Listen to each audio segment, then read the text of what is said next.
Salam sejahtera, Anda bersama saya Salbinus Saribun untuk berita Borneo Piri TV malam ini.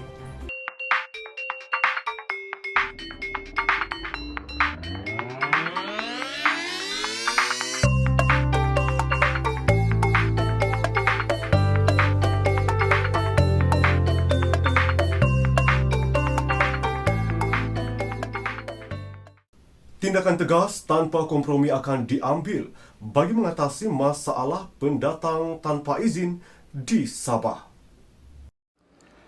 Tindakan tegas tanpa kompromi diambil Kementerian Dalam Negeri KDN dan Kerajaan Negeri Sabah bagi mengatasi masalah pendatang asing tanpa izin parti di negeri ini. Menteri Dalam Negeri Datuk Seri Hamzah Zainuddin berkata, tindakan itu termasuk mengusir keluar parti. Lebih 600,000 pendatang asing tanpa izin dari Filipina dan Indonesia telah diusir keluar dari Sabah sejak 1990 hingga bulan ini. Beliau berkata, kerajaan negeri juga telah menegaskan bahawa semua warga asing yang berhasrat untuk berada di Sabah perlu melalui proses imigresen dan mematuhi lunas perundangan yang ditetapkan. Hamzah berkata demikian dalam satu kenyataan di Kota Kinabalu hari ini. Terdahulu, Hamzah bersama delegasi KDN mengadakan kunjungan hormat ke atas Ketua Menteri Datuk Seri Panglima Haji Ji Nor di pejabatnya di Pusat Pentadbiran Negeri Sabah. Mengulas mengenai pertemuannya dengan Haji Ji, Hamzah berkata antara perkara yang dibincangkan termasuk isu-isu keselamatan terutamanya masalah parti di Sabah. Hamzah berkata kerajaan negeri telah meluluskan peruntukan sebanyak RM500,000 bagi memantapkan pengoperasian pasukan keselamatan di kawasan Zon Selamat Timur Sabah S-Zone. Justru, KDN melalui semua agensi di bawahnya akan terus memperkasakan aset-aset keselamatan negara serta dasar-dasar kerajaan dari semasa ke semasa bagi memastikan keamanan dan keselamatan Sabah terjamin. Usaha mempermudahkan kemasukan pelabur ke Sabah terus dilakukan.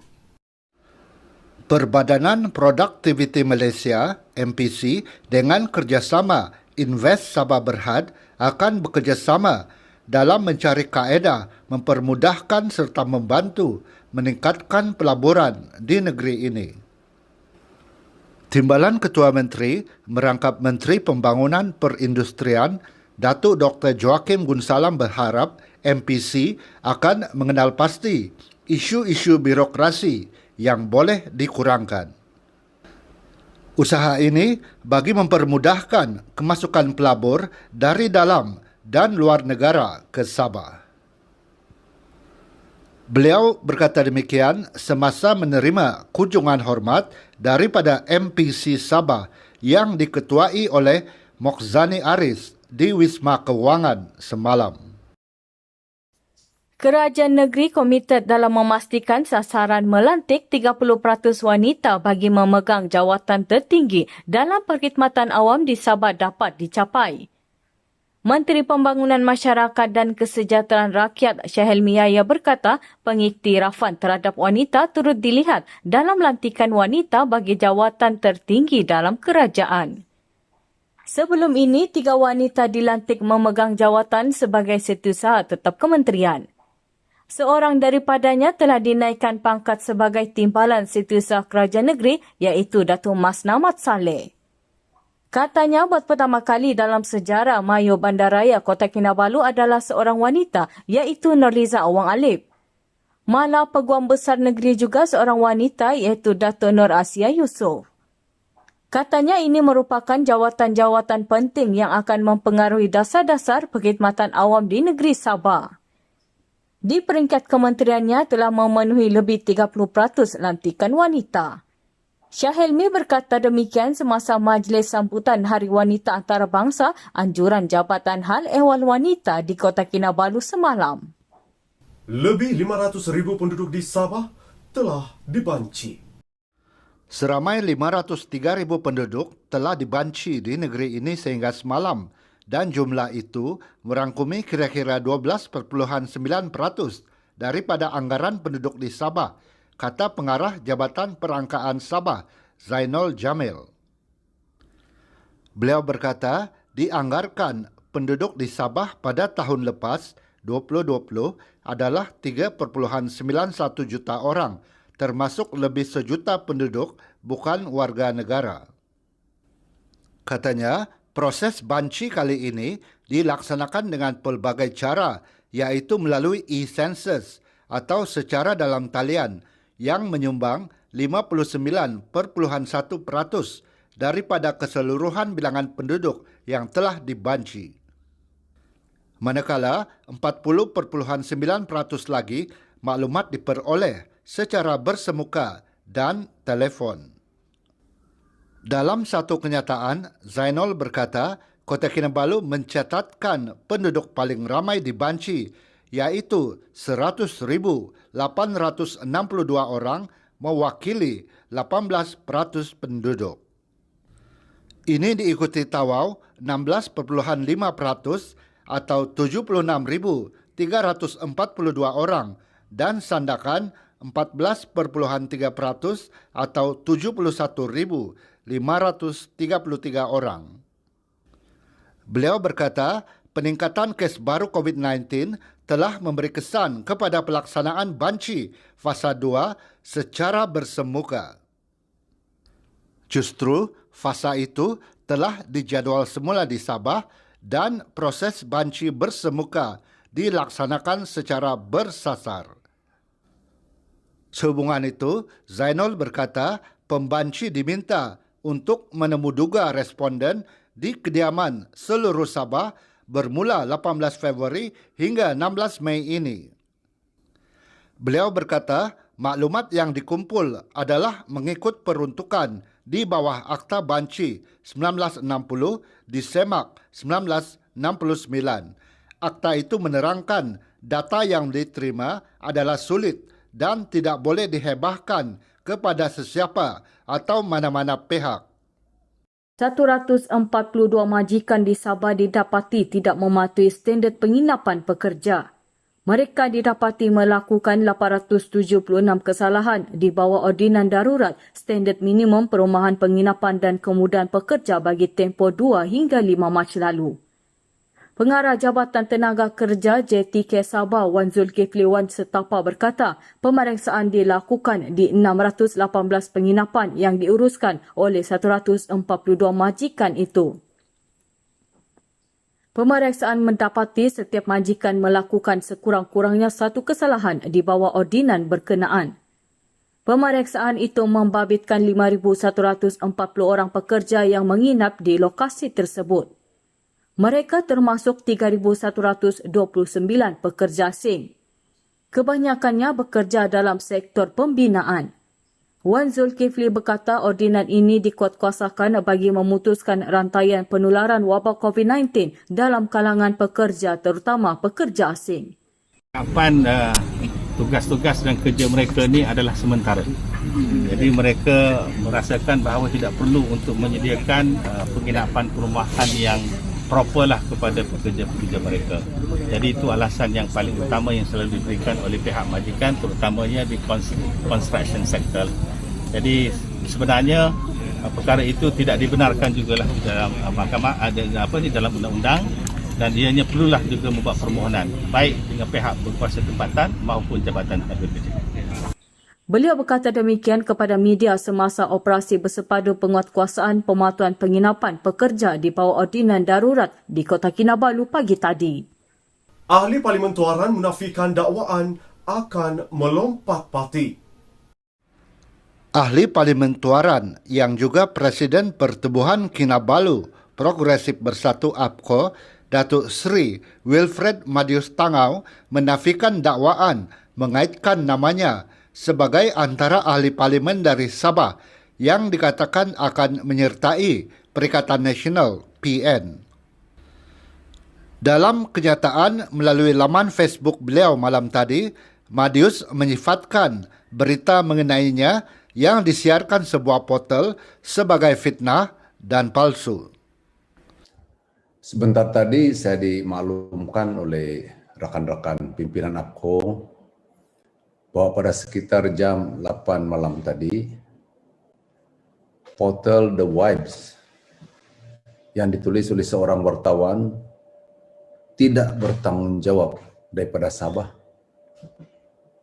mencetak satu berita mengaitkan nama saya, kononnya saya salah satu ahli parlimen pembangkang yang akan berpindah atau melompat dan memberi sokongan mereka kepada Kerajaan Perikatan Nasional.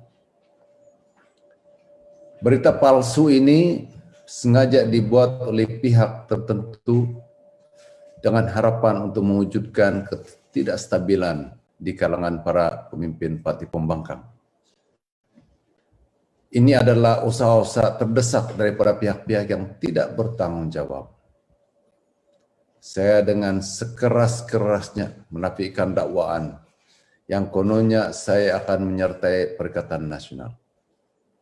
Saya menyeru agar pihak-pihak yang sengaja mewujudkan cerita yang tidak benar dan berunsur fitnah ini untuk menghentikan tindakan tidak bertanggung jawab mereka ini. Saya tidak akan teragak-agak untuk mengambil tindakan undang-undang sekiranya kabar angin dan fitnah yang sengaja ditaburkan ini terhadap saya masih diteruskan. Madius memenangi kerusi Parlimen Tuaran atas tiket Barisan Nasional BN pada pilihan raya umum ke-14 pada 2018. Namun, beliau bertindak membawa APCO keluar BN untuk menyokong Pakatan Harapan dan Parti Warisan Sabah. Sebuah portal semalam melaporkan Madius adalah seorang daripada 2 ahli parlimen dari Sabah yang disebut akan menyertai Parti Pribumi Bersatu Malaysia Bersatu. Seorang lagi yang disebut ialah ahli parlimen Putatan daripada Parti Keadilan Rakyat PKR, Awang Hussaini Syahari. Namun, beliau turut menafikan berita. Saudara, kita ikuti laporan situasi semasa COVID-19 di Sabah. Jumlah kes baru harian COVID-19 di negara ini terus merekodkan penurunan di bawah 2,000 kes buat hari keempat berturut-turut dengan 1,280 kes dilaporkan hari ini.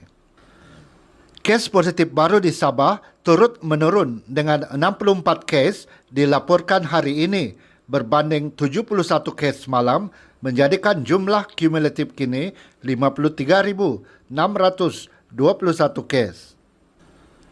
Menteri Kerajaan Tempatan dan Perumahan Datuk Seri Masidi Manjun berkata, 1 kes kematian dilaporkan hari ini iaitu di Kota Kinabalu. Tiada kluster baru dilaporkan di Sabah hari ini. Kota Kinabalu mencatatkan bilangan kes harian tertinggi di Sabah dengan 19 kes positif hari ini, diikuti Kota Marudu 10 kes dan Telupid yang merekodkan 7 kes. 12 daerah di Sabah tidak mencatatkan sebarang kes positif hari ini, manakala 5 daerah lagi hanya mencatatkan 1 kes. Daerah papar bertukar dari zon jingga ke zon kuning. 121 pesakit telah sembuh hari ini, manakala 584 pesakit sedang menjalani rawatan. Setakat hari ini, secara kumulatif, 14,065 orang telah menerima suntikan vaksin di Sabah. 284,180 bakul makanan telah diagihkan di bawah program bantuan prihatin COVID-19 Sabah 2.0. 95% atau 103,641 orang pekerja asing berdaftar dengan Pertubuhan Keselamatan Sosial Perkeso telah selesai menjalani saringan COVID-19 di Sabah, kata pengarah Perkeso Sabah, Dr. Muhammad Ali Hindia. Lebih 11,000 anggota polis di Sabah dijangka menerima suntikan vaksin COVID-19 bagi fasa kedua bermula April ini, kata Pesuruhjaya Polis Sabah, Datuk Hazani Ghazali. Beliau berkata setakat ini lebih 4,000 pegawai dan anggota polis di negeri ini telah menerima suntikan vaksin selepas program imunisasi COVID-19 kebangsaan dimulakan pada 24 Februari lalu. Untuk fasa pertama ini juga, seramai 4,338 lagi anggota akan menerima suntikan vaksin. Hazani turut berharap Persatuan Keluarga Polis (PERKEP) akan diberi vaksin kerana mereka juga membantu memantau warga polis. Hazani yang telah menerima suntikan vaksin berkenaan pada 4 Mac lalu turut mengajak rakyat di Sabah supaya mendaftar bagi mendapatkan vaksin. Beliau berkata demikian ketika ditemui pemberita selepas mengadakan lawatan hari pertama persekolahan di Sekolah Kebangsaan Darau, Kota Kinabalu semalam. Dalam pada itu, Hazani berkata polis turut memantau sebarang gerakan anti-vaksin termasuk di laman sosial. Bagaimanapun, katanya setakat ini tiada laporan diterima berkenaan perkara itu di Sabah. Pemantauan keselamatan di perairan Sabah kini dapat diperkasakan dengan kehadiran helikopter jenis AS-555 SN Fennec milik Tentera Laut di Raja Malaysia TLDM yang akan beroperasi di pangkalan TLDM Kota Kinabalu PTKK Teluk Sepanggar. Helikopter ini tiba di PTKK dari markas pemerintahan Armada Barat semalam dengan menggunakan kapal TLDM, iaitu kapal Diraja KD Mahawangsa. Panglima Armada Timur Laksamana Madya Datuk Sabri Zali berkata penggunaan aset udara seperti helikopter sangat berkesan dalam mengekang kemasukan pendatang asing tanpa izin parti melalui jalan laut. Selain itu, aktiviti penyeludupan barangan asas dan pencerobohan nelayan asing ke perairan Sabah juga dapat dikekang. Dalam satu kenyataan, Sabri berkata helikopter ini akan turut membantu mempertingkatkan keupayaan armada kapal TLDM. Ia melalui latihan bersama pesawat seperti deck landing training, winching exercise, naval gun fire support spotter dan lain-lain lagi. Sabri turut menerima kunjungan hormat daripada pegawai memerintah Skuadron 502 yang mengoperasikan Fennec, Komander TLDM Fairul Muhammad Syukur di pejabat beliau di Teluk Sepanggar.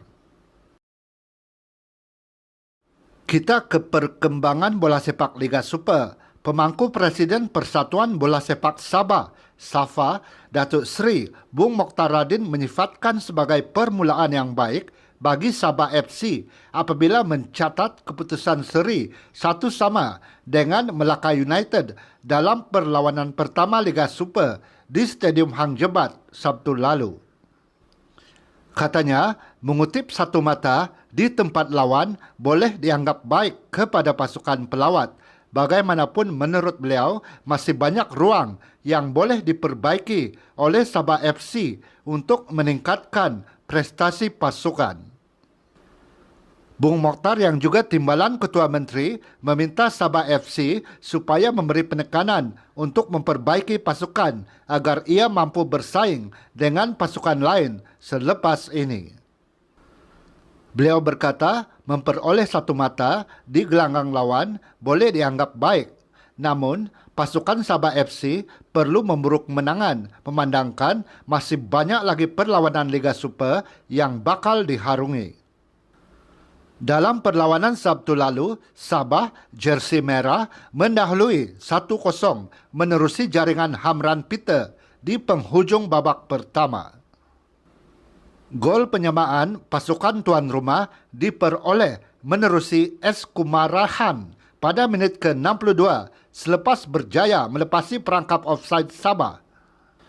Sabah FC akan menentang Kedah Darul Aman FC dalam perlawanan keduanya di Stadium Darul Aman malam ini sebelum melayan PJ City FC di Stadium Likas pada 13 Mac ini. Sekian berita Borneo 3 TV malam ini. Saya Salbinus Saribon.